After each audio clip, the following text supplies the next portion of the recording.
Morning friends, आज पीके technical classes में आप सब लोगों का स्वागत है। तो आज शुरू करते हैं। आज का हमारा जो टॉपिक है, जो विषय वस्तु है, उसको आरंभ करते हैं, शुरुआत करते हैं। आज हम लोग वायरलेस टेक्नोलॉजी में बहुत सारे चीज़ों के बारे में डिस्कस करने वाले हैं। तो इसमें हमारे जो साइंटिस्ट रहे हैं गुगिलियामो मार्कोनी, तो इन्होंने इन्वेंट किया था वायरलेस टेलीग्राफ 1896 में। और कम्युनिकेशन के लिए एनकोडिंग, अल्फा न्यूमेरिक कैरेक्टर्स और एनालॉग सिग्नल्स के लिए जो ट्रांसमिशन होता है उसके ऊपर काफ़ी इन्होंने रिसर्च किया और फाइनली इन्हें सफलता मिली। और इसके बाद फिर सैटेलाइट कम्युनिकेशन लॉन्च हुआ 1960 में। इसके बाद फिर एडवांसमेंट वायरलेस टेक्नोलॉजी में radio, television, mobile phone, mobile data, communication satellites, ये सारे चीज़ों के ऊपर रिसर्च होने लगी दोस्तों। Most recently wireless network cellular technology के ऊपर अगर बात की जाए तो मोबाइल फ़ोन ऐप्स जो है, इंटरनेट ऑफ थिंग्स जो है, ये आज के डेट में सबसे ज़्यादा पॉपुलर होने वाली चीज़ें हैं। चलिए दोस्तों, अब सेलुलर टेलीफोन के बारे में जानते हैं। तो आज के डेट का हमारा जो सेलुलर फ़ोन है, ये कोई सिग्नल को, जैसे ही हम लोग मुंह से कोई भी बात बोलते हैं तो ये ऑडियो सिग्नल होता है। तो इस ऑडियो सिग्नल को एक ट्रांसड्यूसर इलेक्ट्रॉनिक सिग्नल में कन्वर्ट कर देता है। फिर इस इलेक्ट्रॉनिक सिग्नल को प्रोसेस करके इसे हम लोग इलेक्ट्रिकल सिग्नल में कन्वर्ट करते हैं। फिर इस इलेक्ट्रिकल सिग्नल को फिर ट्रांसमीटर के जरिए, इलेक्ट्रोमैग्नेटिक वेव के जरिए छोड़ दिया जाता है। फिर उसी इलेक्ट्रोमैग्नेटिक वेव्स को हम लोग रिसीव करके रिसीवर में भेजते हैं। फिर रिसीवर से इस इलेक्ट्रोमैग्नेटिक सिग्नल्स को फिर ट्रांसड्यूसर के जरिए कानों तक भेजा जाता है। और इस तरीके से हमारा सेलुलर टेलीफोन काम करता है दोस्तों। अब देखिए दोस्तों, जो सेलुलर टेलीफोन होता है, इसमें हम लोगों का voice, texting, social networking, mobile apps, mobile web, mobile commerce, video streaming, ये सारे काम आज के डेट में हम लोगों का पॉसिबल है सेलुलर टेलीफोन नेटवर्क के जरिए दोस्तों। अब इस वायरलेस जो टेक्नोलॉजी है, इसका जो इम्पैक्ट है, ये पहले से ही प्रोफाउंड था कि पूरे अर्थ में फैल जाएगा, सब लोग इसको अडेप्ट करने लगेंगे, ये पूरे वर्ल्ड को श्रिंक्स कर जाएगा और हमेशा हम लोग एक दूसरे से जुड़े हो सकते हैं इस नेटवर्क के जरिए। तो ये हम लोग का एक कम्युनिकेशन का बहुत बढ़िया साधन है। और सोशल नेटवर्किंग अगर कही जाए तो सोशल नेटवर्किंग में ये mobile phone technology, cellular technology आज के डेट में बहुत बड़ा रोल प्ले कर रहा है। तो अगर ग्लोबल वायरलेस मार्केट में अगर देखा जाए तो हम लोग के पास कुछ कम्युनिकेशन वायरलेस के कुछ माइलस्टोन्स हम लोग ने बनाए हैं, एक ग्राफिकल मॉडल, जैसे कि हम लोग का high frequency range, very high frequency range, ultra high frequency range, उसके बाद के जितने भी हाई फ्रीक्वेंसी रेंजेस होते थे, तो उस हिसाब से शॉर्ट वेव रेडियो सिग्नल से लेके एफएम रेडियो सिग्नल से लेके मोबाइल जो टेलीफोनी सिस्टम आया था, कलर टीवी आया था, सैटेलाइट, टेरेस्ट्रियल माइक्रोवेव्स, ये सारे चीज़ें जो हैं, optical communication satellite, wifi, cordless, cellular, Zigbee, 4G network, LTE, VoLTE, तो ये सारे टेक्नोलॉजी जो है वायरलेस टेक्नोलॉजीज के तहत आते हैं। वायरलेस टेक्नोलॉजी का मतलब है दोस्तों, जहाँ पे वायर नहीं रहता, जहाँ पे कंडक्टर हम लोग यूज़ नहीं करते हैं, उस तरीके के कम्युनिकेशन को हम वायरलेस कम्युनिकेशन कहते हैं दोस्तों। तो अगर हम ग्लोबल सेलुलर नेटवर्किंग में फिर जाएंगे आगे, हम लोगों को पता चलता है कि इसमें ग्रोथ काफ़ी अच्छा हुआ है। 1990 में करीब 11 मिलियंस यूज़र इसमें अटैच हुए और ओवर 7 बिलियंस आज के डेट में हैं, या उससे भी कहीं अधिक हो गए हैं आज के डेट में। तो मोबाइल डिवाइस जो है ये कन्वीनियंट है, इसको पकड़ के कहीं भी जा सकते हैं आप, इकोनॉमिकली ये चीप है और लोग इसको बहुत ज़्यादा पसंद कर रहे हैं कम्युनिकेशन के पर्पज़ से। तो ग्लोबल सेलुलर नेटवर्क जो है उसमें हम लोग का पहला आया था फर्स्ट जनरेशन। तो फर्स्ट जनरेशन में एनालॉग टेक्नोलॉजी का यूज़ किया जाता था।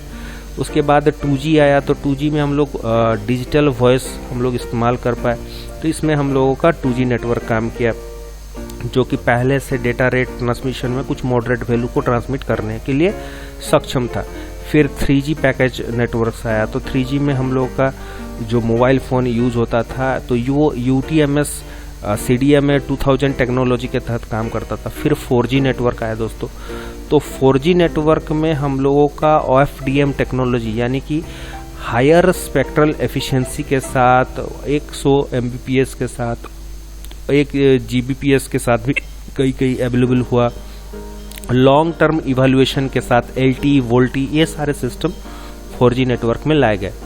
अब मोबाइल डिवाइस का जो रिवोल्यूशन था, ओरिजिनली जस्ट एक मोबाइल फ़ोन से लेके टुडे आज के डेट में हम लोग इसका मतलब जो multi mega bit internet access quality है वो अगर हम लोग देखते हैं तो बहुत ज़्यादा है। मोबाइल फ़ोन के ऐप्स बहुत ज़्यादा आ गए हैं। हाई मेगापिक्सल डिजिटल कैमरास भी आज के डेट में बहुत ज़्यादा यूज़ हो रहे हैं। Access to multiple type of wireless technology, जिसमें कि wifi technology, Bluetooth technology, 3G technology, 4G technology, ये सारे टेक्नोलॉजी इन्वॉल्व हो चुके हैं। सेवरल बहुत सारे बोर्ड्स में सेंसर लगाया गया है, जैसे कि प्रॉक्सिमिटी सेंसर हो गया, मैग्नेटिक सेंसर हो गया, ऐसे बहुत सारे सेंसर्स भी उसमें अटैच किए गए हैं आज के डेट के 4G के मोबाइल फ़ोन में। और इसके साथ ही पीपल का जो इंटरेक्शन है वर्ल्ड के प्रति तो वो बहुत ज़्यादा बढ़ गया है। अगर मोबाइल डिवाइस का रिवोल्यूशन की अगर हम बात करें तो यहाँ देखिए दोस्तों, बेटर स्पेक्ट्रम कहा जाता है। तो स्पेक्ट्रम क्या होता है दोस्तों, ये टेक्निकल टर्म है, इन्हें समझना बहुत ज़रूरी है, अदरवाइज आप वायरलेस टेक्नोलॉजी को समझ नहीं पाएंगे। स्पेक्ट्रम का मतलब होता है कि एक लिमिटेड अमाउंट में फ्रीक्वेंसी है, रेंज ऑफ फ्रीक्वेंसी कह सकते हैं। उस रेंज ऑफ फ्रीक्वेंसी में हम लोग ट्रांसमिशन कहेंगे, डेटा का ट्रांसमिट करेंगे, ठीक है, मैसेज सिग्नल को भी ट्रांसमिट करेंगे, तो इसको हम लोग स्पेक्ट्रम का नाम देते हैं। ये एक तरीके का फ्रीक्वेंसी का रेंज कह सकते हो दोस्तों इसका। और इसके बाद फिर डिक्रीज कॉस्ट भी डिक्रीज हो गया बहुत ज़्यादा यहाँ पे वायरलेस टेक्नोलॉजी यूज होने की वजह से। उसके बाद limited display and input capabilities, तो जो डिस्प्ले था वो लिमिटेड हो गया, इनपुट कैपेबिलिटीज़ भी बहुत लिमिटेड हो गए। टैबलेट्स जो थे और बैलेंस्ड प्रोवाइड हो पाते थे, ठीक है। और स्मार्टफोन्स PC में भी आज के डेट में हम लोगों का बहुत ज़्यादा टेक्नोलॉजी का इस्तेमाल हो रहा है। डिवाइसेस धीरे धीरे हम लोगों का मल्टीपल टाइम्स शॉर्टर होते जा रहा है, छोटे होते जा रहे हैं, पर उसके जो यूजेबिलिटी है, एफिशिएंसी है, वो बढ़ती जा रही है। लॉन्ग डिस्टेंस कम्युनिकेशन के लिए सेलुलर टेक्नोलॉजी से बेहतर आज तो कोई चीज़ नहीं है। इंटरनेट से बढ़िया और सेलुलर टेक्नोलॉजी से बढ़िया कोई भी चीज़ नहीं है लॉन्ग डिस्टेंस कम्युनिकेशन के लिए। लोकल एरिया में अगर कम्युनिकेशन की अगर हम बात करते हैं तो वहाँ पे वाईफाई यानी कि वायरलेस फिडिलिटी सिस्टम, वाईफाई का फुल फॉर्म होता है वायरलेस फिडिलिटी सिस्टम, ये बहुत अच्छे से काम करता है दोस्तों। और डेटा को फीड करने के लिए वायरलेसली डेटा को फीड करने में ये काम आता है। और शॉर्ट डिस्टेंस जो होता है उसमें ब्लूटूथ और जिगबी सिस्टम भी यूज़ होते हैं दोस्तों। अब फ्यूचर में अगर हम बात करते हैं कि फ्यूचर में और इस पे क्या हो सकता है, तो इंटरनेट ऑफ थिंग्स एक आ गया है जो हम लोगों का इंटरनेट से इंटरैक्टिव होने के लिए बहुत ज़्यादा कारगर है। मशीन टू मशीन कम्युनिकेशंस के लिए बहुत ज़्यादा यूज़फुल है। Devices interact each other, devices को हम लोग ईच अदर इंटरैक्ट कर सकते हैं, हेल्थ केयर कर सकते हैं, डिजास्टर रिकवरी कर सकते हैं, एनर्जी सेविंग कर सकते हैं, security, surveillance, environmental awareness, education, manufacturing और भी बहुत सारे चीज़ों में ये बहुत कारगर होता है दोस्तों। इंफॉर्मेशन डिसमिनेशन में क्या होता है कि डेटा माइनिंग और डिसीजन सपोर्ट का भी एक बहुत बड़ा रोल प्ले होता है फ्रेंड्स। और ऑटोमेटेड एडप्शन एंड कंट्रोल की अगर बात की जाए तो एडप्शन कंट्रोल में भी ऑटोमेटिक ये बहुत बढ़िया से हम इससे कंट्रोल कर सकते हैं। Home sensor collaborate with home appliances, HVAC system, lighting system, electric vehicle charging station and utility companies, ये भी बहुत अच्छे से काम करता है। इवेंचुअली अगर हम इंटरैक्ट्स की बात करें तो सोशल नेटवर्किंग इसके लिए सबसे बेहतरीन चीज़ होता है।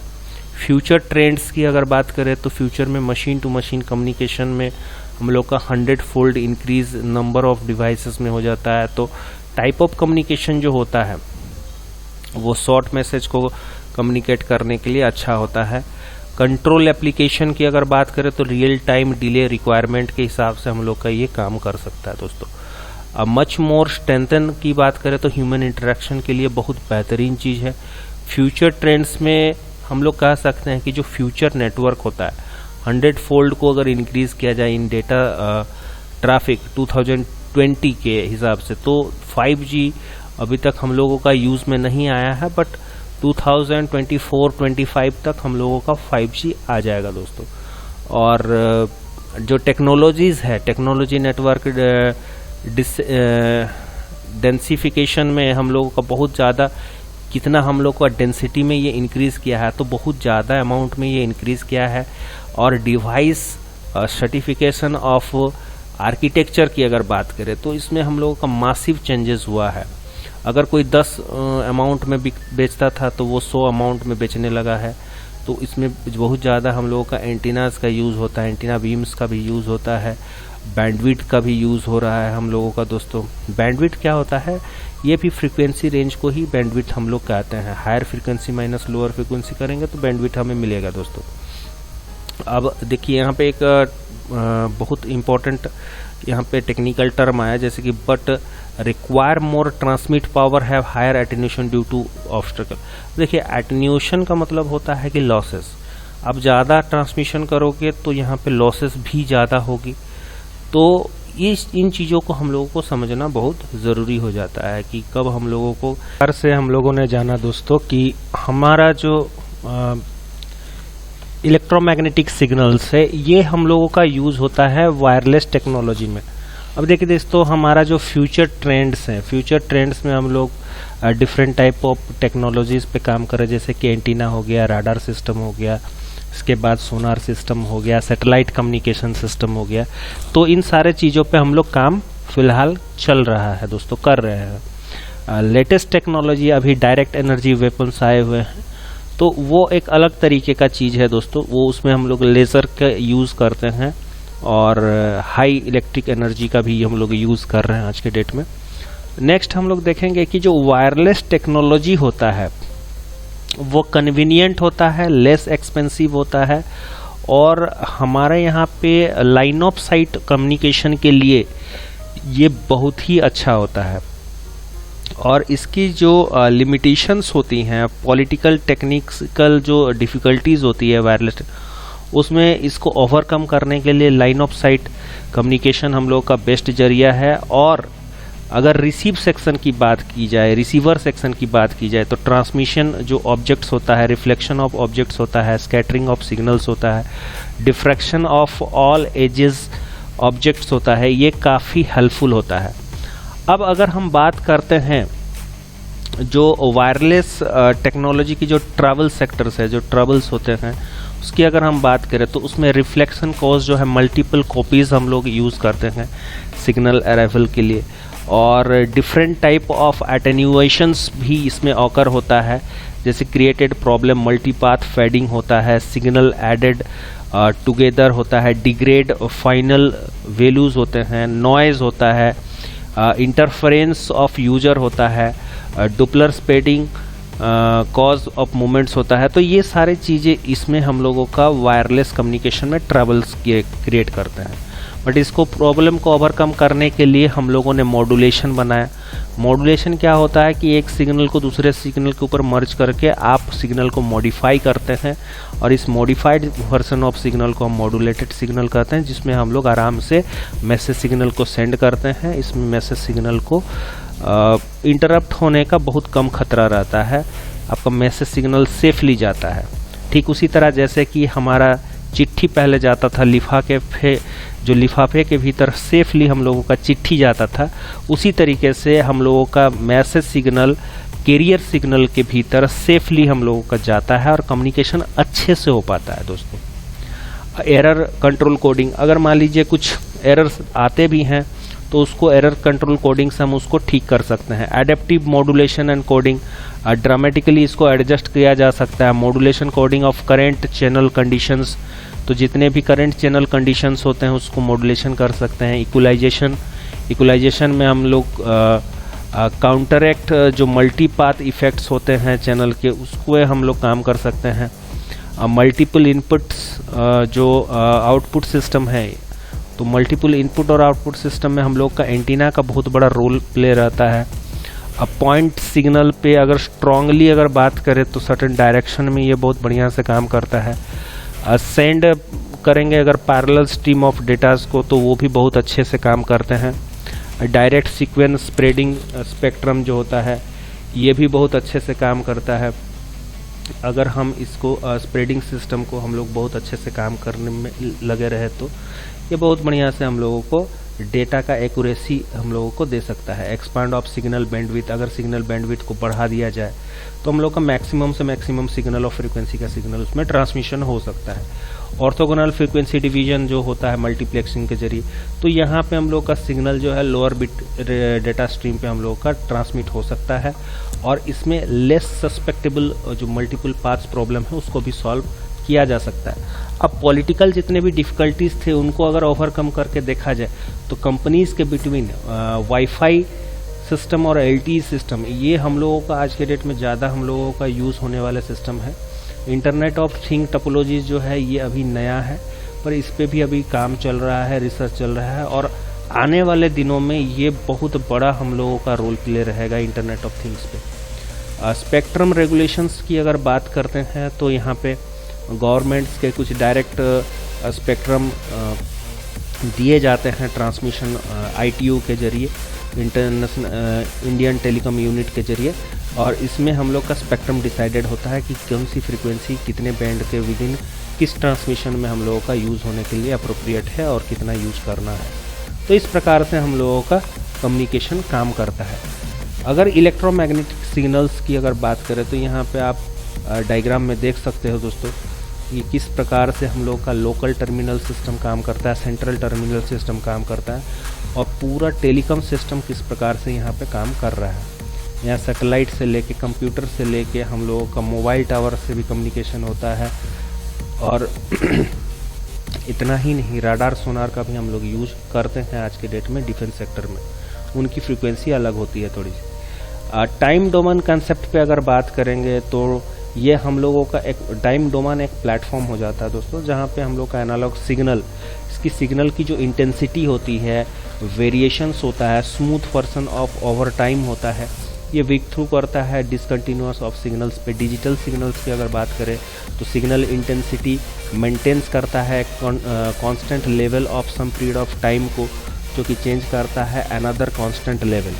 अब पीरियडिक सिग्नल जो होता है एनालॉग और डिजिटल सिग्नल पैटर्न वो रिपीट करता है ओवर टाइम के ऊपर, जैसे कि हम लोग का S(t + t) = S(t) minus infinity से लेके प्लस इन्फिनिटी के भीतर t का टाइमिंग कुछ भी हो सकता है। तो यहाँ पे t एक period of signal of the time हो गया।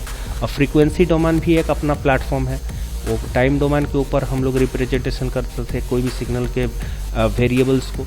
यहाँ फ्रीक्वेंसी डोमेन पे आप कोई भी आप सिग्नल के वैल्यूज़ को आप इंटरप्रेट कर सकते हैं, जहाँ पे अब फंडामेंटल फ्रीक्वेंसी को आप रिप्रेजेंट करने के लिए मल्टीपल इंटीजर्स का भी आप यूज कर सकते हैं। और spectrum range of frequency signals जो होते हैं उसमें एब्सोल्यूट बैंडविड्थ स्पेक्ट्रम सिग्नल्स की भी बहुत ज़्यादा यूजेस है। इफेक्टिव बैंडविड्थ की अगर बात करें तो narrow band of frequency of signals जो होते हैं उसमें एनर्जी कंटेंट होता है।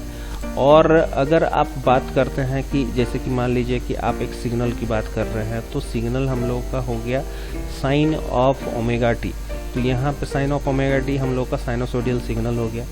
और एडिशन ऑफ फ्रीक्वेंसी कंपोनेंट जो होगा t = 1/f, इस प्रकार से हम लोगों का काम करता है। फ्रीक्वेंसी डोमेन कंसेप्ट पे अगर बात करें तो इलेक्ट्रोमैग्नेटिक सिग्नल्स जो होते हैं वो कंसिस्ट करते हैं हमारे पीरियडिक एनालॉग सिग्नल्स के, साइन वेव्स के, और डिफरेंट एम्पलीट्यूड्स के ऊपर भी ये काम करता है, फ्रीक्वेंसीज के ऊपर भी काम करता है और फेज के ऊपर भी। तो जो पीरियड ऑफ टोटल सिग्नल होता है वो इक्वल टू होता है पीरियड ऑफ फंडामेंटल फ्रीक्वेंसी का होता है, और उसका रिप्रेजेंटेशन कुछ इस प्रकार से हम इसे रिप्रेजेंट कर सकते हैं। स्क्वायर वेव पैटर्न में भी हम इसे रिप्रेजेंट कर सकते हैं। अब रिलेशनशिप अगर इस्टेब्लिश करते हैं हम लोग डेटा रेट और बैंडविड्थ के ऊपर, तो इसमें हम लोगों का digital wave form infinite bandwidth के ऊपर हम लोगों का काम करता है, but the transmission system will limit the bandwidth that can be transmitted, and any given medium the greater the bandwidth transmitted the greater the cost. However, limiting is the bandwidth created by the distortion. अब data communication term की अगर ऊपर हम लोग जाते हैं तो data क्या होता है? एंटिटीज दैट कन्वे मीनिंग और इन्फॉर्मेशंस। कुछ ऐसे एंटिटीज होते हैं जो हमारा मीनिंग और इंफॉर्मेशन को कैरी कर सकते हैं। सिग्नल्स किसको कहेंगे? सिग्नल ये होता है कि जैसे कि इलेक्ट्रिक और इलेक्ट्रोमैग्नेटिक रिप्रेजेंटेशन ऑफ डेटा को कह सकते हैं। और a certain independent variable which contain some amount of data, उसे भी हम सिग्नल का नाम दे सकते हैं। और ट्रांसमिशन क्या होता है? ट्रांसमिशन में हम लोग communication of data by the propagation of process of signals. तो प्रोसेस ऑफ जो सिग्नल्स है इसको हम ट्रांसमिशन का नाम दे सकते हैं दोस्तों। अब देखिए दोस्तों, एनालॉग और डिजिटल में हम लोग का अंतर क्या क्या है? तो एनालॉग में हम लोग का वीडियो ऑडियो ये हम लोग का ज़्यादातर कन्वे हो सकता है, पर डिजिटल जो सिग्नल्स होते हैं उसमें टेक्स्ट और इंटीजर्स का बहुत बड़ा रोल प्ले है दोस्तों। तो एनालॉग सिग्नल्स क्या होते हैं? जो कंटिन्यूसली वेरीज इलेक्ट्रोमैग्नेटिक वेव्स होते हैं जो प्रोपागेट करते हैं variety of media depending of frequency के ऊपर, तो वो हो गया हमारे एनालॉग सिग्नल्स। अब इसके एग्जांपल्स अगर आप लो, कॉपर वायर के जो मीडिया है, जो ट्विस्टेड पेयर केबल्स आप ले लो या फिर कोएक्सियल केबल्स में आप कम्युनिकेशन करो, तो वो आपके एनालॉग सिग्नल्स हो जाएंगे। फाइबर ऑप्टिक केबल में भी आपके जो सिग्नल्स होते हैं उसको भी आप एनालॉग सिग्नल्स कह सकते हो। एटमॉस्फेरिक लेवल पे स्पेस प्रोपागेशन जो आप यूज़ करते हो वो भी एनालॉग सिग्नल्स के जरिए होता है। अब एनालॉग सिग्नल्स जो होता है ये प्रोपागेट करता है एनालॉग और डिजिटल डेटा को भी साथ में लेके प्रोपागेशन कर सकता है। बट पर्टिकुलरली आप अगर बात करो डिजिटल सिग्नल्स की, तो ये सीक्वेंस ऑफ वोल्टेज पल्स होते हैं जो ट्रांसमिट करते हैं कॉपर वायर मीडियम में। जनरली ये हम लोगों का चीपर होते हैं, बहुत ज़्यादा सस्ता होते हैं एनालॉग सिग्नलिंग के रेस्पेक्ट पे, और इसमें जो हमारी सस्पेक्टिबल होती है ये बहुत लेस होती है। कम्युनिकेशन इंटरफेरेंस जो होता है, नॉइज़ बहुत कम होता है, सफ़र होता है मोर, इसमें एटेन्यूएशन इसमें ज़्यादा नहीं होता है। डिजिटल सिग्नल्स की अगर बात करें तो इसमें हम लोग का कम्युनिकेशन प्रोपागेट जो होता है ये हम लोग का एनालॉग एंड डिजिटल डेटा के ऊपर हम लोग करते हैं। और reason of choosing data and signal combination, तो इसमें जो डिजिटल डेटा डिजिटल सिग्नल्स होते हैं, equipment for coding in less expensive than digital to analogue equipment, ये हम लोगों का बहुत ज़्यादा ज़रूरी हो जाता है। एनालॉग डेटा डिजिटल सिग्नल जो होता है ये कन्वर्सन परमिट करता है use of modem data transmission and switching equipment के ऊपर। और डिजिटल डेटा जो होता है वो एनालॉग सिग्नल्स होते हैं, सम ट्रांसमिशन मीडिया जो कि प्रोपागेट कर सकते हैं एनालॉग सिग्नल्स। अगर एग्जांपल्स इंक्लूड कर दे तो फाइबर ऑप्टिक और सैटेलाइट कम्युनिकेशन इसके ऊपर निर्भर करते हैं। एनालॉग डेटा सिग्नल्स जो होते हैं वो हमारे इजीली कन्वर्टेड हो जाते हैं एनालॉग सिग्नल्स में। तो देखिए टेलीफोन जो हो गया, टेलीफोन में आपने डिजिटल डेटा डाला जो कि बाइनरी वोल्टेज पल्सेस के ऊपर बेस्ड था। अब मॉडेम में गया, मॉडेम का फुल फॉर्म होता है मॉड्यूलेशन एंड डिमॉड्यूलेशन। तो यहाँ पे हम लोग का सिग्नल मॉड्यूलेशन डिमॉड्यूलेशन होकर यहाँ पे हम लोग का एनालॉग सिग्नल जनरेट हो जाएगा कैरियर फ्रीक्वेंसी के साथ। तो नेक्स्ट आप लोग क्या किए कि उसी सिग्नल को, जो मॉड्यूलेटेड सिग्नल था, उसी सिग्नल्स को आप फिर से यहाँ रिसीवर से रिसीव किए और यहाँ पे एनालॉग सिग्नल को आप डिकोड कर देंगे। तो डिकोड होता क्या है दोस्तों? एक तरह का हार्डवेयर भी कह सकते हैं या फिर सॉफ्टवेयर बेस्ड हार्डवेयर प्रोसेस कह सकते हैं, जो हमारा क्या करता है, डिकम्प्रेस करता है लार्ज अमाउंट ऑफ डेटा को हम लोगों का डिजिटल डेटा में कन्वर्ट करने के लिए ये कैपेबल होता है दोस्तों। नेक्स्ट एनालॉग ट्रांसमिशन में अगर जाते हैं तो हम लोग एनालॉग ट्रांसमिशन में कुछ खास बातें देखेंगे, जैसे कि transmit analogue signals with regards of the content. Attenuation का इसका एक अपना लिमिट है कि इतना तक ये एटेन्यूएशन लेंथ है, तो इसमें एटेन्यूएशन इतना ही होगा, इससे ज़्यादा नहीं हो सकता है। ट्रांसमिशन लिंक की अगर बात करें तो वो बहुत अच्छी है इसकी। और कैस्केड कनेक्शन में एम्पलीफायर बूस्टिंग इसकी जो सिग्नल कैपेबिलिटी है, ट्रांजिस्टर की जो कैस्केड कनेक्शन होती है, एम्पलीफायर्स की जो कैस्केड कनेक्शन होता है, इसमें एनर्जी बूस्ट बहुत अच्छा होता है ताकि लॉन्ग डिस्टेंस डिस्टोर्शन को थोड़ा मिनिमाइज किया जा सके पावर को राइज करके, और एनालॉग डेटा जो है वो टॉलरेट कर सके distortion. Introduce of error in the digital data, तो इसमें जो डिजिटल डेटा है इसको भी घटाया जा सके। डिजिटल ट्रांसमिशन में अगर जाएंगे तो concern with the content of the signal, attenuation engages the integrity of the data. तो इसमें जो डिजिटल सिग्नल्स आते हैं तो रिपीटर्स हम लोग का अचीव करता है, ग्रेटर डिस्टेंस हम लोग का अचीव करता है, और रिपीटर्स रिकवरी करता है सिग्नल और रीट्रांसमिट में, तो वहाँ पे भी डिजिटल सिग्नल्स का बहुत बड़ा रोल प्ले है। एनालॉग सिग्नल जो होता है वो कैरी करता है digital data, retransmission of device हम लोगों का रिकवर्स करता है digital data from analogue signals, generates new clean analogue signal हम लोगों का जनरेट करता है। और अबाउट चैनल कैपेसिटी की अगर हम बात करें तो इम्पायरमेंट्स इसको हम व्यतीत करके मतलब छोड़ के सच सिग्नल जैसा कि नॉइज सिग्नल हो गया, लिमिट डेटा रेट हो गया, तो इसको हम लोग बहुत बढ़िया से काम में ला सकते हैं। For digital data to what content और what extent do impairments limit data rate, इस पे हम काम कर सकते हैं। चैनल कैपेसिटी जो होती है इसकी maximum rate at which it can transmit the given communication path और channel under the same condition is very good. Concept related to the channel capacity वो भी बहुत अच्छी है। डेटा रेट जो होता है इसकी बहुत अच्छी है, जो हमारा बिट्स पर सेकेंड के हिसाब से हम लोग का ट्रांसमिशन होता है। बैंडविड्थ की अगर बात करें तो bandwidth of the transmission signal contains the transmitter and the nature of the transmission medium, ये हर्ज पे होता है हम लोगों का, फ्रीक्वेंसी का यूनिट हर्ज होता है। नॉइज़ जो होता है, नॉइज़ हम लोग का average level of noise over the communication path आप कह सकते हो। एरर रेट आप कह लो तो rate at which error occurs, उसको एरर रेट कहेंगे।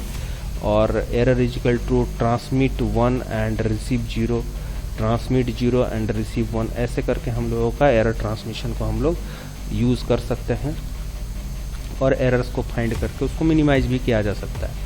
तो अब क्लासिफिकेशन अगर करने जाएंगे हम ट्रांसमिशन मीडिया की, तो ट्रांसमिशन मीडिया में हम लोगों का जो पाथ होता है, फिजिकल पाथ होता है, difference between a transmitter and receiver. And next आता है हम लोग का गाइडेड मीडिया। तो गाइडेड मीडिया में हम लोग का वेब गाइड जो होता है, वेव्स को गाइड करने के लिए होता है, जो सॉलिड मीडियम होता है, इसमें हमारा कॉपर ट्विस्टेड पेयर हम लोगों का कॉपर कोएक्सियल केबल के जरिए, ऑप्टिकल फाइबर के जरिए हम लोग का सिग्नल्स को पास कराने के लिए यूज्ड होता है। और इम्पॉर्टेंट बात यह है कि जो अनगाइडेड मीडिया होता है ये प्रोवाइड करता है हम लोग को ट्रांसमिशन में कुछ अच्छे इलेक्ट्रोमैग्नेटिक सिग्नल्स प्रोवाइड करे, जो एटमॉस्फेरिक स्पेस में हम लोग का वायरलेस ट्रांसमिशन को अकम्प्लिश कर सके। अब अनगाइडेड मीडिया की अगर बात करेंगे, दो प्रकार के मीडिया हो गए, एक गाइडेड और एक अनगाइडेड। तो गाइडेड हम लोग जानेंगे, अब अनगाइडेड क्या होता है हम लोग जानेंगे। Transmission and reception are achieved by means of an antenna. Obviously बिना एंटीना के तो हम ना तो ट्रांसमिट कर सकते हैं किसी सिग्नल को, ना ही रिसीव कर सकते हैं किसी सिग्नल्स को, because antenna are known as the impedance matching device. ये इनपुट इम्पीडेंस को हमारा आउटपुट इम्पीडेंस के साथ मैच करा के ट्रांसमिशन भी कर सकता है और रिसेप्शन भी काम कर सकता है, मतलब सिग्नल को रिसीव करने के लिए इस्तेमाल भी हो सकता है। कम्युनिकेशंस में अगर कॉन्फ़िगरेशन की बात करते हैं तो वायरलेस ट्रांसमिशन में हम लोग का डायरेक्शनल और ओमनी डायरेक्शनल। डायरेक्शनल मीन्स किसी भी डायरेक्शन में हो सकता है, omni direction means in one direction. Next अगर हम फ्रीक्वेंसी, डिफरेंट फ्रीक्वेंसी के ऊपर जाएंगे और उसके बारे में जानेंगे कि किस प्रकार से हम लोग का डिफरेंट टाइप ऑफ सिग्नल्स जो हैं ये काम करते हैं, तो हम लोगों का डिफरेंट फ्रीक्वेंसी के signals, extremely low frequency signals, voice frequency signals, VLF जो हमारा very low frequency signal, LF जो लो फ्रीक्वेंसी सिग्नल, और उसके बाद MF medium frequency signal, HF high frequency signal, VHF very high frequency signal, UHF ultra high frequency signal, SHF super high frequency signal, EHF extremely high frequency signal. ये सारे frequency के signals हमारे distribute किए गए हैं और कितने frequency पे ये हम लोग का काम करता है वो भी मेंशन है, और यहाँ पे कौन कौन से चीज़ें हम लोग यूज़ कर रहे हैं वो आप यहाँ से देख सकते हो दोस्तों। यहाँ पे हम लोग लेज़र का यूज़ कर रहे हैं, देखिए एक्स्ट्रा हाई फ्रीक्वेंसी के बाद हम लेज़र का यूज़ कर रहे हैं, तो लेज़र में फ्रीक्वेंसी बहुत ज़्यादा रहती है, इसका मतलब। अब विजिबल लाइट जो है यहाँ पे हम देख सकते हैं, ऑप्टिकल फाइबर का लाइट जो है, तो लाइट के लिए हमारा फ्रीक्वेंसी हमेशा ज़्यादा होता है। उसके बाद हम लोगों का माइक्रोवेव, राडार फ्रीक्वेंसी, मैग्नेट्रॉन, ये सब हम लोग का यूज़ होता है। नेक्स्ट देखते हैं दोस्तों जो जनरल फ्रीक्वेंसी रेंजेस होते हैं, तो माइक्रोवेव फ्रीक्वेंसी के रेंजेस 1 गीगाहर्ट्ज से लेकर 40 गीगाहर्ट्ज तक होते हैं, जो कि अब डायरेक्शनल बीम पॉसिबल हम लोगों का तो होता नहीं है, माइक्रोवेव फ्रीक्वेंसी में ही ये आता है। और suitable point two point transmission में हम लोग का माइक्रोवेव फ्रीक्वेंसी रेंज हम लोग का बहुत यूज़फुल है। सैटेलाइट कम्युनिकेशन की अगर बात करें तो वहाँ पे भी माइक्रोवेव फ्रीक्वेंसी को यूज किया जा सकता है। नेक्स्ट रेडियो फ्रीक्वेंसी रेंज जो है, रेडियो फ्रीक्वेंसी रेंज हम लोगों का 30 मेगाहर्ट्ज से लेके 1 गीगाहर्ट्ज तक, यानी कि माइक्रो फ्रीक्वेंसी रेंज से थोड़ा सा कम। अब ये जो रेडियो फ्रीक्वेंसी रेंज है इसमें ओमनी डायरेक्शनल जितने भी एंटीनाज होते हैं ये सब हम लोग के काम कर सकते हैं। इंफ्रारेड फ्रीक्वेंसी जो होती है या इंफ्रा फ्रीक्वेंसी रेंज जो होती है वो हम लोगों का इससे भी कम, मतलब 30 मेगा हर्ज से कम होता है, और कुछ 20 मेगा हर्ज आसपास कह सकते हो, या फिर 20 गीगा हर्ज भी कहा जा सकता। इस प्रकार से हम लोग का इंफ्रा फ्रीक्वेंसी रेंज हम लोग का 3 × 10⁻11 से लेकर 2 × 10⁻14 हर्ज तक हम लोग का ये काम करता है।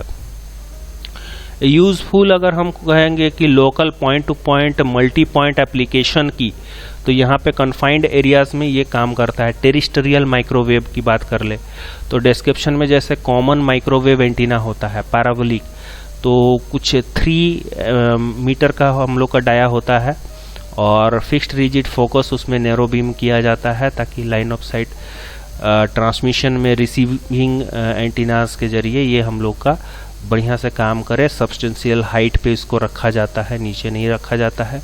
और एप्लीकेशन की अगर बात करें तो टेलीकॉम सेक्टर में हमारा पॉइंट टू पॉइंट लिंक्स के लिए बिल्डिंग के छतों पर ही लगाया जाता है जनरली ये एंटीनास।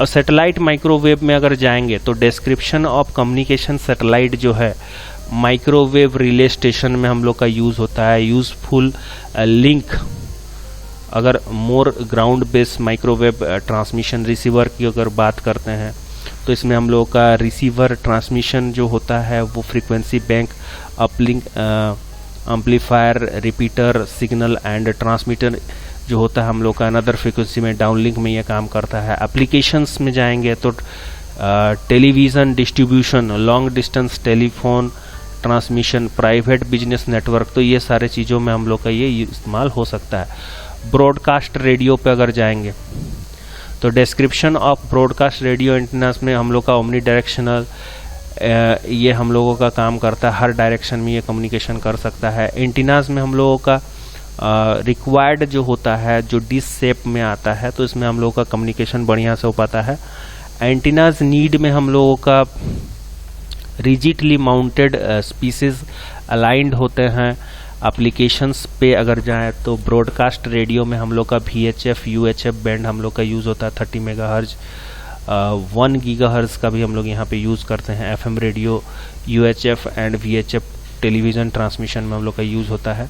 मल्टीप्लेक्सिंग की अगर बात करें तो capacity of transmission media usually exceeds capacity required for transmission of a single signal, ये हम लोग का कैरिड आउट होता है। मल्टीप्लेक्सिंग में हम लोग डिफरेंट टाइप ऑफ सिग्नल्स को हम लोग कैरी आउट करते हैं। More efficient use of transmission medium हम लोग कर सकते हैं।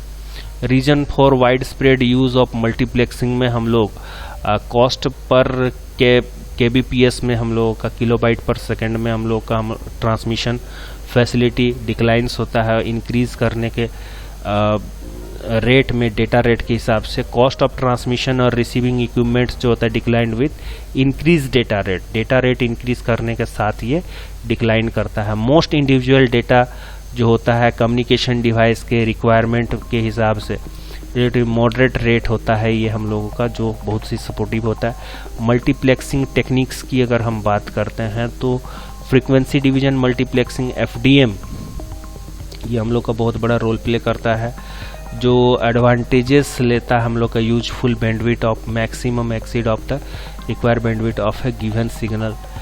टाइम डिवीज़न मल्टीप्लेक्सिंग TDM की अगर बात करें ये टेक करता है advantage of achieving bit rate of the maximum rate of medium exceed the required data rate of digital signals में हम लोग का। फ्रीक्वेंसी डिवीजन मल्टीप्लेक्सिंग में हम लोग का FDM TDM में ये यूज़ होता है हम लोग का मल्टीप्लेक्सिंग। स्पेक्ट्रम कंसिडरेशन में control by regulatory bodies, carrier frequency, signal power, multiple access scheme, ये सब हम लोग का यूज़ होता है।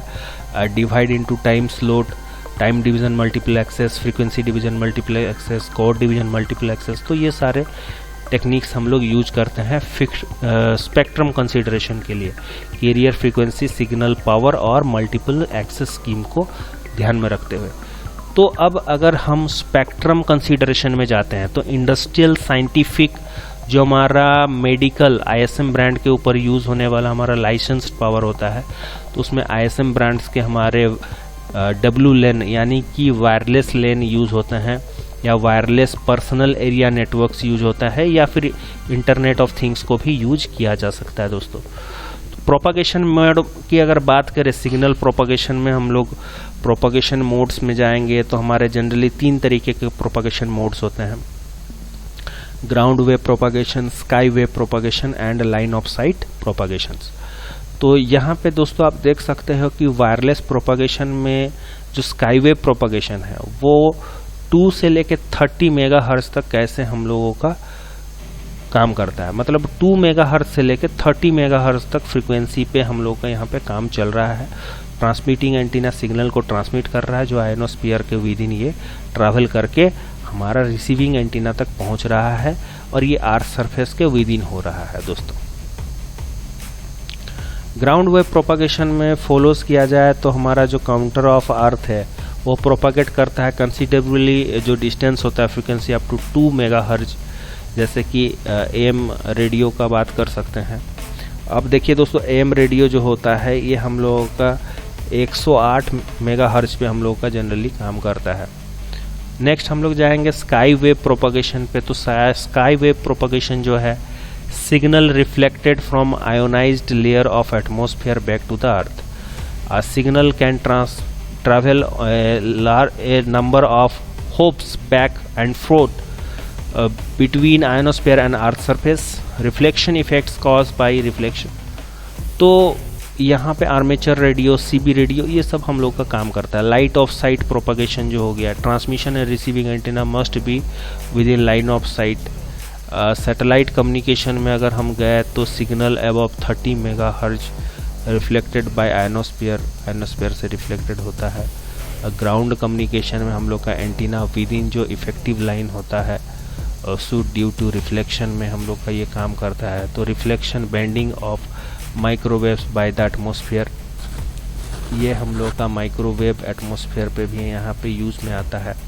Velocity of electromagnetic wave is a function of the density of the medium, ये डेंसिटी ऑफ द मीडियम पे हम लोग का काम करता है। When wave changes medium speed changes, जब वेव चेंज हो जाता है तो हमारा जो मीडियम का स्पीड होता है वो भी चेंज हो जाता है दोस्तों।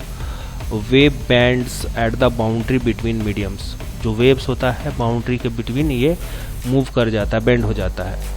तो बेसिक हम लोगों का जो प्रोपागेशन मैकेनिज्म है, फ्री स्पेस प्रोपागेशन में हम लोग का transmission through a medium, transmission जो हम लोग का ट्रांसमिशन होता है वो मीडियम के जरिए होता है। रिफ्लेक्शन ओकर्स एट बाउंड्रीज, तो जो भी रिफ्लेक्शन होता है बाउंड्रीज के विद इन ही होता है। Reflection wave impairing upon surface that are large compare to the signal wavelength, तो यहाँ पे ये जो वेव इम्पिंग करेगा, मतलब वेव जो एक के ऊपर दूसरा इम्पिंग हो जाएगा, वो हमारा लार्ज इम्पैक्ट होगा सिग्नल का वेवलेंथ के हिसाब से। अब डिफ्रैक्शन क्या होता है, देखिए दोस्तों, जो सेकेंडरी वेव्स बिहाइंड रह जाते हैं ऑब्जेक्ट के शार्प एजेस के साथ, तो वहाँ पे डिफ्रैक्शन होने के चांसेस ज़्यादा होंगे। स्कैटरिंग ऑफ लाइट होता है, तो स्कैटरिंग हम लोग का किस किस वजह से होता है, स्कैटरिंग ऑफ सिग्नल्स किस किस वजह से होता है। Interaction between small objects and rough surfaces, तो यहाँ पे हमारा स्कैटरिंग हो सकता है, मतलब बिखर सकता है सिग्नल। नेक्स्ट एंटीना के ऊपर हम जाएंगे, तो antenna is an electric conductor और सिस्टम ऑफ कंडक्टर्स। ट्रांसमिशन में अगर देखा जाए तो radiates electromagnetic energy into space. Reception of collects electromagnetic energy from space. In two-way communication the same antenna can be used for transmission and reception. अगर हम communication की बात करें तो ट्रांसमिशन और रिसेप्शन के लिए दोनों के लिए सेम ही एंटीना भी यूज किया जा सकता है, कोई दिक्कत नहीं होती है दोस्तों।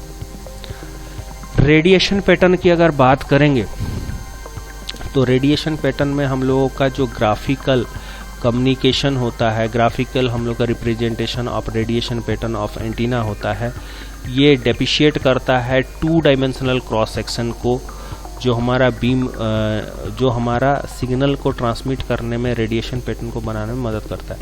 बीम विड्थ की अगर बात करें तो half of power of beam is known as the beam width and the measure of directivity of the antenna, ये हम लोग का एंटीना का डायरेक्टिविटी को मेजर करने में मदद करता है, ठीक है। और रिसेप्शन पैटर्न की अगर बात करें तो रिसीविंग एंटीनाज की जो इक्विवेलेंट रेडिएशन पैटर्न्स होती है तो वो रिसेप्शन पैटर्न्स में हम लोग का बहुत मददगार होती है, ताकि हमारे पूरे सिग्नल के फॉर्मेट को रिसीव किया जा सके। और साइड लोब्स जो होते हैं ये एक्स्ट्रा एनर्जीज होते हैं जो हम लोग का आउटर मेन लोब से थोड़े बाहर होते हैं, पर इनकी भी आवश्यकता हमें पड़ सकती है, ज़रूरत होती है। नल्स मतलब यहाँ पे वेरी लो एनर्जी सिग्नल्स होते हैं जो मेन लोब के साइड लोब्स में लगे हुए रहते हैं और इन्हें जनरली रिजेक्ट कर दिया जाता है दोस्तों। तो अगर हम ओमनी डायरेक्शनल एंटीना की बात करें तो उसकी रेडिएशन पैटर्न को आप यहाँ पे देख सकते हो, इस तरीके से वो रेडिएशन करेगा। तो इसकी रेडिएशन की पैटर्न को हम अगर लोब्स के हिसाब से बनाएंगे तो ये हमारा मेन लोब है, ये हमारे साइड लोब्स हैं दोस्तों, और यहाँ पे रेडिएशन को दर्शाया गया है कि एंटीना किस तरीके से हमारा रेडिएशन कर रहा है। इसको हम कहते हैं एंटीना रेडिएशन पैटर्न। एटेन्यूएशन की बात करें तो जो स्ट्रेंथ ऑफ सिग्नल फॉलिंग होता है तो उसकी जो डिस्टेंस होती है वो ओवर ट्रांसमिशन मीडिया होता है। एटेन्यूएशन फैक्टर्स उस पर रेस्पॉन्सिबल होते हैं अनगाइडेड मीडिया के लिए। रिसीव्ड करते हैं signal must have the sufficient strength so that the circuitry of the receiver and interceptor of the signal must maintain a level of sufficient higher than noise to receive without error. Attenuation is greater at higher energy causing distortion. तो attenuation बहुत ज़्यादा हम लोगों का create हो तो हम signal बढ़िया से रिसीव नहीं कर सकते हैं। नेक्स्ट हम लोग बढ़ेंगे कि हमारे अर्बन इलाके में हमारा जो फिजिकली जो लॉसेस होता है बहुत ज़्यादा होता है। लार्ज सिटीज़ में उतने लॉसेस नहीं होते हैं, सब रूरल एरियाज़ में हम लोगों का लॉसेस थोड़ा ज़्यादा होता है। कैटेगरी ऑफ अगर नॉइज़ की बात कर लेते हैं तो thermal noise, intermodulation noise, cross talk noise, impulse noise, इस तरीके के नॉइज़ होते हैं दोस्तों। अब देखिए थर्मल नॉइज़ क्या होता है। ये थर्मल नॉइज़ आता है due to the agitation of electrons. अब जब इलेक्ट्रॉन्स आपस में कोलाइड करने लगेंगे, आपस में टकराने लगेंगे, तो उससे भी हम लोगों का नॉइज़ क्रिएट होता है दोस्तों। अब प्रेजेंट ऑल इलेक्ट्रॉनिक डिवाइस में हमारा जो ट्रांसमिशन मीडिया होता है तो वो हम लोग का यहाँ पे हम लोग का डिवाइस ट्रांसमिशन में भी हम लोग का मददगार होता है। कैन नॉट बी एलिमिनेटेड, इसको हम लोग हटा नहीं सकते हैं दोस्तों। अगर हम बात करते हैं इलेक्ट्रॉनिक डिवाइसेस की तो यहाँ पे हम लोग का ये डिवाइस ट्रांसमिशन में हम लोग का काम में आता है, इसको हम लोग हटा नहीं सकते। फंक्शन ऑफ टेम्परेचर, यहाँ पे टेम्परेचर का भी फंक्शन बहुत ज़्यादा यूज़ में आता है। Particularly significant of satellite communication, अगर सैटेलाइट कम्युनिकेशन की बात करें तो उस पर भी हम लोग सिग्निफिकेंटली काम कर सकते हैं। नॉइज़ टर्मिनोलॉजी, अब देखिए दोस्तों जो नॉइज़ की टर्मिनोलॉजी होती है तो इंटरमोडुलेशन नॉइज़ ओकर होता है। Signal with different frequency share the same medium. Interference caused by a signal produced at a frequency. This is the sum and difference of original frequency. Crosstalk जो होता है उसमें unwanted couple between signal path हम लोग use करते हैं। Impulse noise पे हम लोग irregular pulse और noise spikes पे हम लोग बात करते हैं। A short duration of relatively high amplitude पे भी हम लोग बात करते हैं। Caused by external electromagnetic disturbance जो होते हैं फॉल्स फ्लोज और कम्युनिकेशन सिस्टम पे, इस पे भी हम लोग का इम्पैक्ट पड़ता है दोस्तों। अदर इम्पेयरमेंट्स जो होते हैं हमारे तो वो हम लोग का एटमॉस्फेयर एब्जॉर्प्शन के ऊपर है, जैसे water vapour, oxygen contribute lot of attenuations दोस्तों। मल्टीपाथ की अगर बात करेंगे तो ऑब्स्ट्रकल जो होते हैं वो रिफ्लेक्ट करते हैं सिग्नल्स को। मल्टीपल कॉपीज़ पे जाइए तो variation of delay are received, बहुत सारे उसमें रिलेज हम लोग का रिसीव्ड होता है। Refraction bending of radio waves जो होते हैं वो प्रोपेगेट करते हैं थ्रू एटमॉस्फेयर पे भी वो प्रोपेगेट कर लेते हैं दोस्तों। द इफेक्ट ऑफ मल्टीपाथ प्रोपगेशन, तो मल्टीपाथ प्रोपगेशन में भी हम लोग का रिफ्लेक्शन, डिफ्रैक्शन और स्कैटरिंग भी हम लोग का काम करता है। Multi copies of signals arrived at different phases, अलग अलग फेजेस पे हम लोग का आता है। at phase and destructively. The signal level related to noise declines make detections more difficult. इसमें जो डिटेक्शन किया जाता है वो डिफ़िकल्ट हो जाता है। और इंटरसिम्बोलिक इंटरफेरेंस जो होता है, ISI कह सकते हैं, ये ISI एजेंट के बारे में बात नहीं हो रही दोस्तों, ये इंटरसिम्बोलिक इंटरफेरेंस के बारे में बात हो रही है, यानी लॉसेस के बारे में बात हो रही है। तो one or more delay copies of a pulse may arrive at the same time at the primary pulse or a subsequent bit. Rapid signal fluctuations over a few centimeters takes place.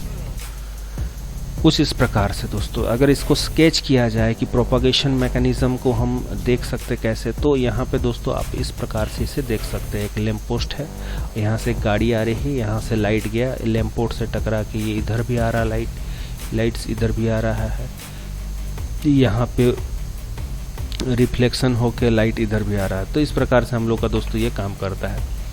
Types of fading, तो signal जो fade कर जाता है, blur हो जाता है, तो उसमें हम लोग देख सकते हैं कि लार्ज स्केल ऑफ फेडिंग कैसे हो रहा है। Signal variation of large distance, अगर बहुत ज़्यादा डिस्टेंस हम कवर करते हैं सिग्नल्स के साथ, तो वहाँ फेडिंग की समस्याएं आती है दोस्तों। अब पाथ लॉस, तो ये हम लोग का ऑलरेडी हम लोग का जो लॉस ऑफ डीबी का होता है, तो इस वजह से हम लोग का पाथ लॉस होता है।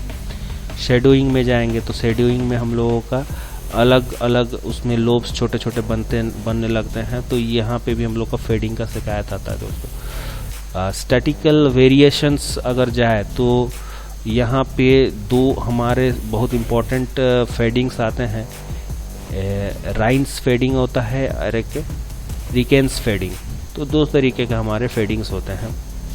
अब डॉपलर स्प्रेड में अगर जाएंगे तो frequency fluctuation cause by moments, coherent time TC, जो हम लोगों का कैरेक्टरिस्टिक डॉपलर इफेक्ट से हम लोगों को मिलता है, और ये लॉन्ग चैनल टाइम के साथ, जो कोहेरेंट टाइम के साथ ये फेडिंग हम लोग का काम करता है। इसमें हमारा जो कोहेरेंट टाइम होता है वो बीट टाइम से बहुत ज़्यादा होता है, तो हमारा फेडिंग जो है वो स्लोअर हो जाएगा, अदरवाइज़ ये बढ़ जाता है दोस्तों। चैनल अब ज़्यादा हम लोग का चेंजेस करने का ज़रूरत नहीं है बीट टाइम को, अदरवाइज़ फेडिंग हम लोग का बहुत जल्दी काम करना शुरू कर देता है। और यहाँ पे एक न्यूमेरिकल दिया गया है कि फेडिंग को आप कैसे पता लगाओगे। नेक्स्ट आते हैं दोस्तों मल्टी पाथ फेडिंग के ऊपर। तो यहाँ पे हम multi signals arrive at the receiver, जो हम लोग का होता है, उस पर हम लोग काम करते हैं। Coherent bandwidth BC characterise the multiple path bandwidth over which the channel response remains relatively constant related to delay spread in time of the arrivals of multipath signals. Signal bandwidth BS is proportional to the bit rate.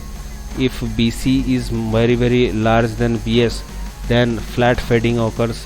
The signal bandwidth will well within the channel bandwidth, otherwise frequency selective fading लोग का ऊपर होता है। और ये इसका numerical है, देखिए दोस्तों।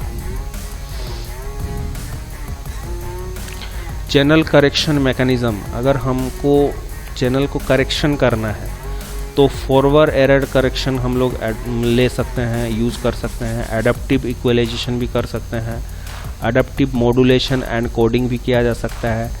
डाइवर्सिटी टेक्निक्स एंड मीमो का भी यूज़ कर सकते हैं, OFDM का भी यूज़ कर सकते हैं, स्प्रेड स्पेक्ट्रम का भी यूज़ कर सकते हैं, बैंडविड्थ एक्सपांसन का भी यूज कर सकते हैं दोस्तों। तो फॉरवर्ड एरर करेक्शन जो होता है वो ट्रांसमिशन एड हम लोग का होता है, तो उसमें एरर करेक्शन कोड हम लोग का डेटा के हिसाब से हम लोग का होता है दोस्तों।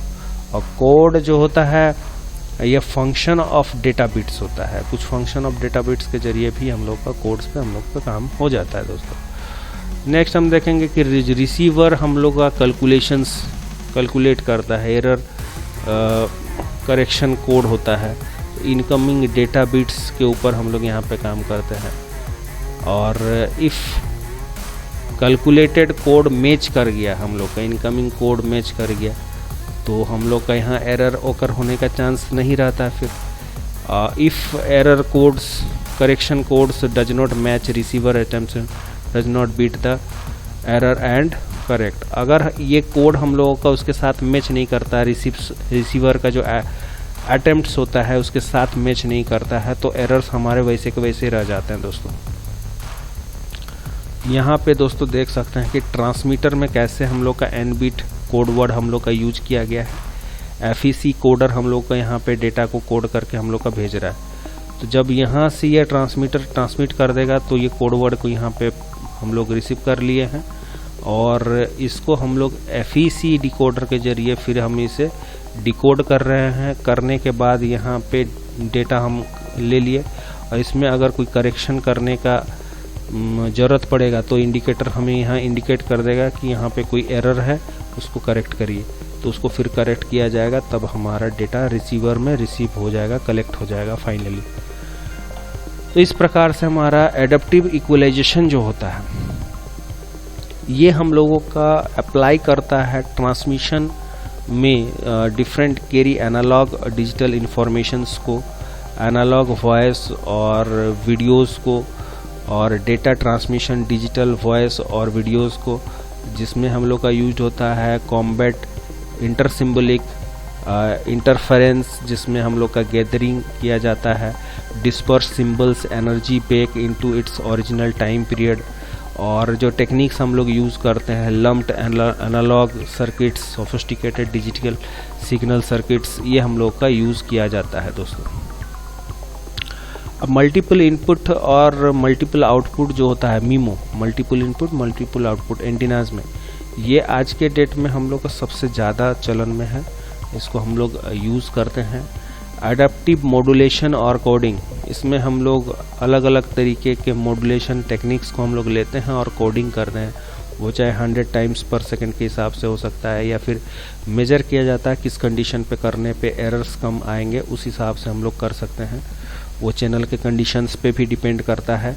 ट्रांसमीटर और रिसीवर का जो कोऑर्डिनेट सिस्टम्स होते हैं उसको भी चेंज करके हम लोग इसे अच्छे तरीके से हासिल कर सकते हैं AMC कोडिंग्स को, और इसमें हम लोग नॉइज को बहुत ज़्यादा ओवरकम कर लेते हैं। ये हम लोग का इसमें फ़ायदे वाली बात होती है दोस्तों। बैंडविड्थ एक्सपांसन, अगर बैंडविड्थ एक्सपांसन की बात करते हैं तो सिग्नल जो होता है ये प्रोवाइड करता है लिमिटेड BPS, मतलब बीट्स पर सेकेंड हम लोगों का पर फ्रीक्वेंसी हर्ज पे बहुत कम मात्रा में ये हम लोग को प्रोवाइड करता है, जिसमें हम लोग का जो बैंडविड्थ होता है ज़्यादा बैंडविड्थ की रिक्वायरमेंट होती है।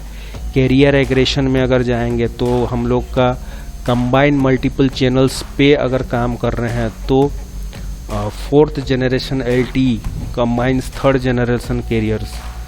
4th जनरेशन LTE में हमारा 3rd जनरेशन का कैरियर आएगा, मतलब हमको एक स्टेप आगे जाएंगे तो हम लोग पीछे का चीज़ हम लोग ले सकते हैं। फ्रीक्वेंसी रीयूज़ को अगर हम यूज़ करते हैं, फ्रीक्वेंसी रीयूज़ बहुत इंपॉर्टेंट टर्म है दोस्तों, और इसमें लिमिटेड प्रोपागेशन रेंज होता है किसी एरिया के मुताबिक, और इसमें जो फ्रीक्वेंसी होता है इसे बार बार आप यूज़ कर सकते हो सफिशिएंटली कुछ दूरी तक। और जो कवर एरिया होता है माइक्रो सेल्स एरियाज होते हैं, तो उसमें स्मॉलर कवरेज एरिया को हम लोग पिको सेल्स के माध्यम से हम उसे कवर अप कर सकते हैं, रिलेज इंडोर फेमटो सेल्स के जरिए। और मिलीमीटर्स जो वेव्स हो गए तो उसमें हम लोग का हायर कैरियर फ्रीक्वेंसी को भी हम लोग यूज करेंगे। मोर बैंडविड्थ अवेलेबल हम लोग कर सकते हैं, 30 से लेके 300 गीगाहर्ट्ज बैंडविड्थ तक हम लोग इसे पा सकते हैं। मिलीमीटर जो हम लोग का वेवलेंथ है इसको हम लोग यूज़ कर सकते हैं। These are more expensive than the problem with obstruct. Next हम लोग अगर देखेंगे कैरियर कंपोनेंट और कैरियर के अलावा, मतलब इंट्रा बैंड कंटीजियस और इंट्रा बैंड नॉन कंटीजियस पे अगर हम बात करते हैं तो बैंड ए और बैंड बी ये दोनों हमारे अलग अलग बैंड होते हैं। सिग्नल एनकोडिंग पे जाएंगे तो amplitude shift keying, frequency shift keying, phase shift keying, इस बारे में हम लोग प्रीवियस वीडियोस में थोड़ा डिस्कशन किए हैं। और इसके जो सिग्नल्स हैं दोस्तों, इस सिग्नल्स को आप यहाँ देख सकते हैं।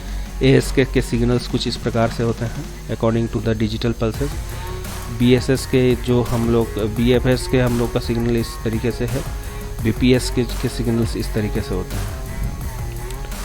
तो इसके जो एक्सप्रेशन हो गए एम्पलीट्यूड शिफ्ट कीइंग के, ये हमारा रिप्रेजेंटेशन है दोस्तों। तो बाइनरी डेटा वैल्यूज़ को आप कांस्टेंट एम्पलीट्यूड के फॉर्मेट में अगर लिखना चाहें तो इस प्रकार से आप लिख सकते हैं।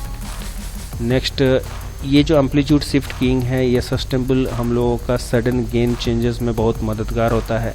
इनसफिशिएंट मॉड्यूलेशन टेक्निक में हमारा बहुत ज़्यादा यूज़ होता है और यूज्ड होता है ट्रांसमिशन डेटा जो ओवर ऑप्टिकल फाइबर के ऊपर होता है, इस पर भी बहुत हम लोग का मददगार होता है।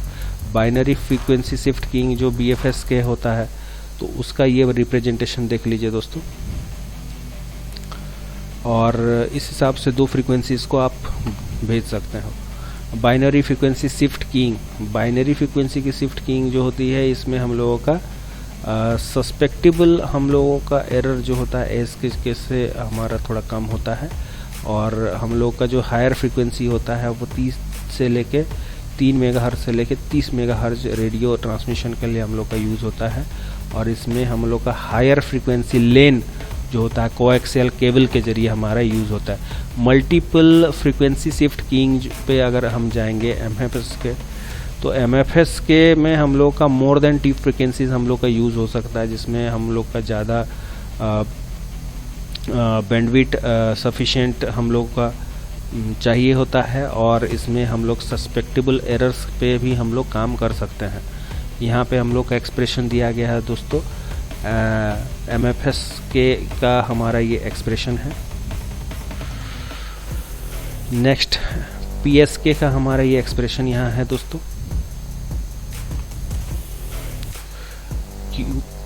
अगर हम क्वाड्रेटर फेज शिफ्ट कीइंग पे जाएंगे तो QPSK का, तो उसमें हम लोग के एक्सप्रेशन कुछ इस प्रकार से होते हैं दोस्तों। Coding and error control signals पे अगर हम जाते हैं तो यहाँ पे हम लोगों का एरर डिटेक्शन कोड में हम लोग डिफरेंट टाइप ऑफ कोड्स को यूज़ करते हैं, डिटेक्ट करते हैं, परसेंस करते हैं कि इसमें एरर है कि नहीं है। ऑटोमेटिक रिपीट रिक्वेस्ट पे जाते हैं, तो अगर मान लीजिए एरर नहीं है तो फिर दोबारा भी हम इसको रिक्वेस्ट करके फिर से देख सकते हैं। ब्लॉक ऑफ डेटा में अगर एरर डिस्कार्ड हो जाता है तो ये हम लोग के लिए बहुत अच्छी बात होती है, जो हम लोग का ARQ के यूटिलाइजेशन में ही आता है।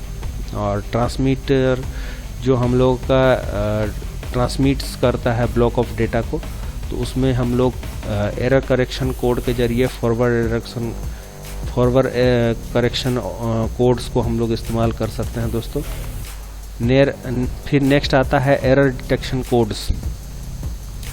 अब ट्रांसमीटर में हम लोग सिग्नल को ट्रांसमिट करने से पहले हम एरर चेक कर भी सकते हैं, नहीं करेंगे भी तो कोई दिक्कत नहीं होती है, बट रिसीवर सेक्शन में हमें एरर डिटेक्शन करना कंपलसरी हो जाता है, क्योंकि आते वक्त हम लोग का कोई भी सिग्नल रिसीव होते वक्त उसके साथ एरर भी हमारा आ जाता है, जिसको बीट वाइज चेक करना बहुत ज़रूरी हो जाता है।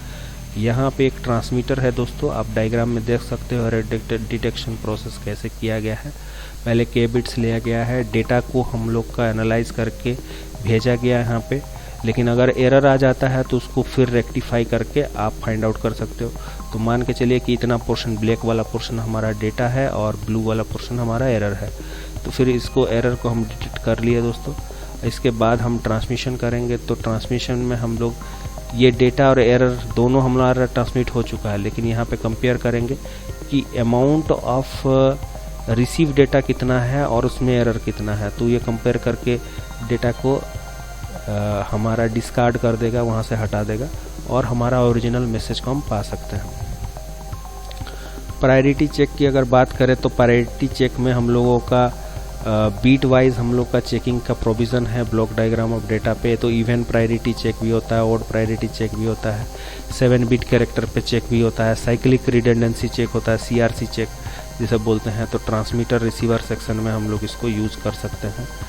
K bit block transmitter generate N-K bit frame check sequence FCS resulting frame on n bits is exactly divisible by predetermined number। और रिसीवर में हम लोगों का डिवाइड्स किया जा सकता है incoming frame of predetermined number को। So no remainder assumes no error. Wireless transmission में अगर जाएंगे, वायरलेस ट्रांसमिशन में हमारा error detection requires retransmission, detection inadequate for wireless application.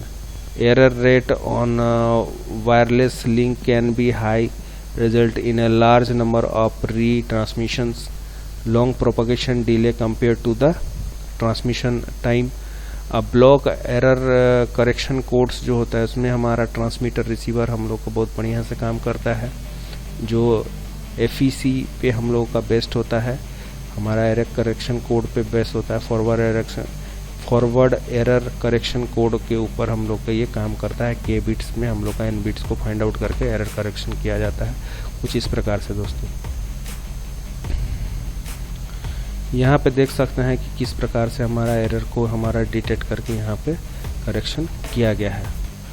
तो FEC हम लोग का डिकोड्स करता है आउटपुट को, जिसमें हमारा एरर्स नहीं रहता है और हमारा डिटेक्शन यहाँ कंप्लीट हो जाता है दोस्तों। तो इस प्रकार से हम यहाँ एरर डिटेक्शन को एकम्प्लिश्ड कर लेते हैं। ब्लॉक कोड में अगर जाएंगे तो इसमें हमिंग डिस्टेंस, हमिंग कोड, ये redundancy check, code rate, coding gain, ये सारे चीज़ें हमारे यहाँ यूज़ होते हैं। डिकोडिंग प्रोसेस कुछ इस प्रकार से किया जाता है दोस्तों।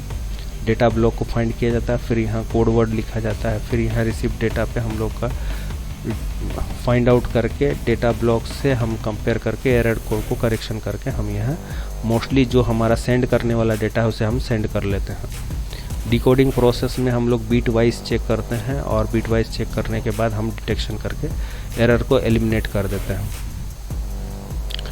ऑटोमेटिक रिपीटेड रिक्वेस्ट में अगर जाएंगे तो मैकेनिज्म में हमारा जो data link control transport protocol है, ये रिलाई करता है कि एरर डिटेक्शन कोड हमारा किस तरीके से CRC चेक को फॉलो करता है कि किसे फॉलो करता है। फ्लो कंट्रोल में जाएंगे तो ट्रांसमिशन में एंटिटी पूरा हम लोगों का ओवरऑल हम लोगों का रिसीवर एंटिटी को डेटा के साथ हमारा कंपेयर करता है। प्रोटोकॉल में अगर देखेंगे तो हमारा फ्लो मैकेनिज्म अलाउ करता है मल्टीपल PDU ट्रांसमिट सिस्टम को, जो सेम टाइम में हमारा ट्रांसमिट कर सकता है। PDU arrive in same order they can send a sliding window flow control system में हम लोग का ये काम करता है।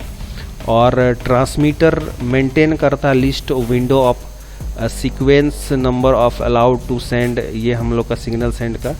और receiver maintains list allowed to receive, कुछ इस प्रकार से दोस्तों।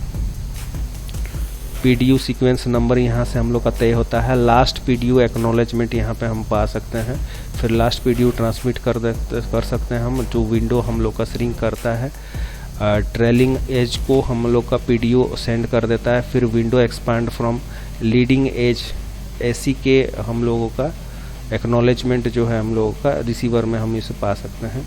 तो इस प्रकार से हम लोगों का ट्रांसमीटर ट्रांसमिट करता है, फिर रिसीवर सेक्शन में हम लोग का रिसीव होता है। तो लास्ट PDU क्या एक्नॉलेज्ड हुआ, फिर लास्ट PDU क्या रिसीव्ड हुआ था, विंडो सिंक्स में क्या हुआ था, और फिर हम लोग का एक्नॉलेजमेंट एक्सपांड्स में हम लोग का क्या हुआ था। ये सारी चीज़ें एनालिसिस करके हम लोग का रिसीवर पर्सपेक्टिव जो है वो फॉलो आउट हो पाता है दोस्तों, सिंगल विंडो डिटेक्शन पे। अब देखिए दोस्तों, यहाँ पे हम लोग का सोर्स सिस्टम है। तो सोर्स सिस्टम ये डेटा को सपोज भेजना चाहता है, तो इसको देखिए दोस्तों, ध्यान से देखिएगा। ये डेटा को सपोज यहाँ पे भेजा है, तो यहाँ पे ये भेजते भेजते फिर इधर भेज रहा है, इधर भेज रहा है, ये डेटा को इसने इधर भेजा, फिर इस डेटा को इसने इधर भेजा, फिर इस डेटा को इसने इधर। इस तरीके से हम लोग का स्लाइडिंग विंडो प्रोटोकॉल काम करता है। और ये डेस्टिनेशन सिस्टम है, ये सोर्स सिस्टम हो गया, ये डेस्टिनेशन सिस्टम हो गया। तो इस प्रकार से हमारा डेटा का देखिए ट्रांसमिशन हो पा रहा है। नेक्स्ट हम लोग का फ्लो कंट्रोल प्रोसेस पे अगर जाएंगे तो फ्लो कंट्रोल प्रोसेस में हम लोग का जो रीजन्स होता है, हम लोग का breakup block of data before transmission, तो उसमें लिमिटेड बफर साइज होने की वजह से रिसीवर उसको बढ़िया से रिसीव नहीं कर पाता है। और रीट्रांसमिशन ऑफ PDU हम लोग का due to error require smaller amount में ये हो पाता है डेटा ट्रांसमिशन रीट्रांसमिशन के जरिए। On sharing medium larger PDU occupy medium for extended periodic cause delays at other sending stations, है ना दोस्तों। एरर कंट्रोल पे जाएंगे तो एरर कंट्रोल में हम लोगों का लॉस्ट PDU और डैमेज PDU हम लोग का दो तरीके का हमारा एरर टाइप्स होता है मैकेनिज्म। तो ठीक है दोस्तों, यहीं पे हम लोग समाप्त करते हैं आज का क्लास। आज के क्लास के लिए पीके टेक्निकल क्लासेस की तरफ से धन्यवाद। पूरा वीडियो का देखिएगा दोस्तों, तो ही आप लोगों को समझ में आएगा। अगर आप पूरा वीडियो नहीं देखेंगे तो पूरा आपको समझ में नहीं आएगा दोस्तों। धन्यवाद।